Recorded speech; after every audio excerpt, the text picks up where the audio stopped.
پول به خودی خود به عنوان ابزار پذیرفته شده تأمین و امنیت نسبی بقا، اون هم بقای فیزیکی انسان، هیچ اشکالی نداره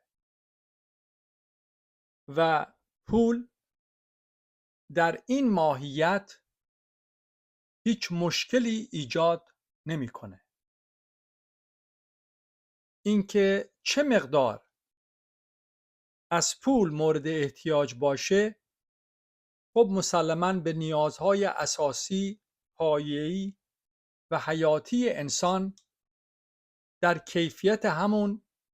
کیفیت ساختاری همون جامعه‌ای برمیگرده که در اون زندگی میکنه و بستگی داره که اون جامعه برای بقای انسان در اون چارچوبی که خودشو تعریف میکنه به چه مقدار پول احتیاج داره. وگرنه پول غیر از این هیچ ارزش ذاتی دیگری نداره. پس صرفاً یک ابزار بقا در جامعه انسانی است که همون پول رو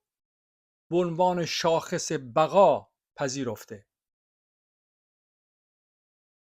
اینکه فرهنگ این رو تبلیغ میکنه که پول به دنبال خودش حرص و طمع میاره و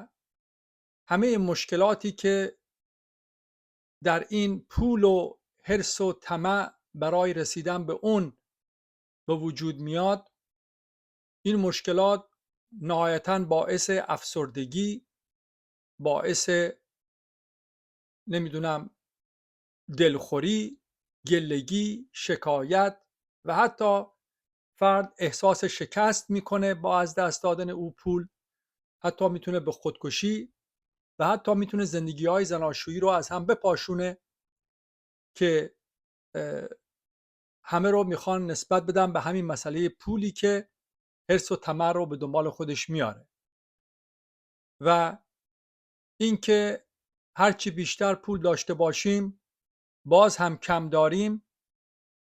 این هم از اون حرفایی است که فرهنگ به وجود میاره که بتونه در این تناقض و تضاد حرکت بکنه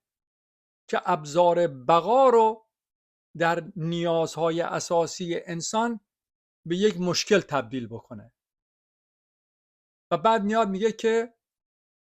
فقط این عشق و مهربانی و بخشندگی است که مشکل گشاست و خوشبختی رو در نهایت به وجود میاره.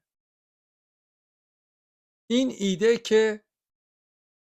عشق و بخشندگی و مهربانی میتونه خوشبختی رو به دنبال خودش بیاره و مشکل گشای همه این مشکلات حرص و طمع و مشکلاتی دیگه که به دنبال خودش میاره هستش، یک اندیشه بسیار ساده لوحانه است و نه تنها این ساده اندیشی هیچ گونه راه حلی رو ارائه نمیده، بلکه خودش مشکل سازه. چرا؟ به خاطر اینکه حرص و طمع نه در ذات پول به عنوان ابزار آنی بقا، بلکه حرص و طمع یک حرکت ترسی است در کسب قدرت، در دفاع و تثبیت امنیتی که فقط در امید داشتن و رسیدن و بودن در آینده هستش. این امنیت که ماهیتی از ترسه، در مرکزیت ایده بسیار قوی به نام شخصیت من در تمامی رابطه های موجود خودش با دیگر انسان ها شکل میگیره. حرص و طمع در واقع تشتیت حرکتی همین ترس هستش که در نهایت کیفیت نگرانی، افسردگی و چه بسا خودکشی و طلاق رو نیز به وجود میاره. و زندگی ها رو از هم میپاشونه و این ماهیتش در همون عشق و مهربانی و بخشندگی هستش که جستجو میشه و تقاضا میشه در راستای تأمین و تثبیت همون امنیت، یعنی همون ترسی که در امید رسیدن حرکت میکنه. خلاصه کلام اینه که این پول نیست که انسان رو به فلاکت میکشونه، بلکه این ایجاد فاصله دروغین و کذایی بین اون حرکتی که عشق نامیده میشه، اون حرکتی که مهربانی و گذشت و بخشندگی نامیده میشه، با حرص و طمع هستش که در اولی به ظاهر یک دلسوزی و یک اشکهای مهربانانه رو موجب میشه و به قول معروف یک حقانیتی در اون عشق زایده میشه و در دومی به هر نحوی به حرکت خودش ادامه میده و اون رو در ظاهر محکوم میکنه، اما در آن واحد همون عشق و بخشندگی و مهربانی است که به دنبال خودش اون حرص و طمع رو در حقانیت عشقش به تثبیت میرسونه. پس افسردگی و اون گلگی و اون شکایت و اون از هم پاشیدگی به همون اندازه در عشق حرکت میکنه که در حرص و طمع و تنفر هستش. اینها یک حرکت و یک کیفیتند، زیرا که همگی در جدایی و مرزهای ساختگی من شکل میگیرند. به خاطر همینی که شما نگاه میکنی این همه افراد به ظاهر با عشق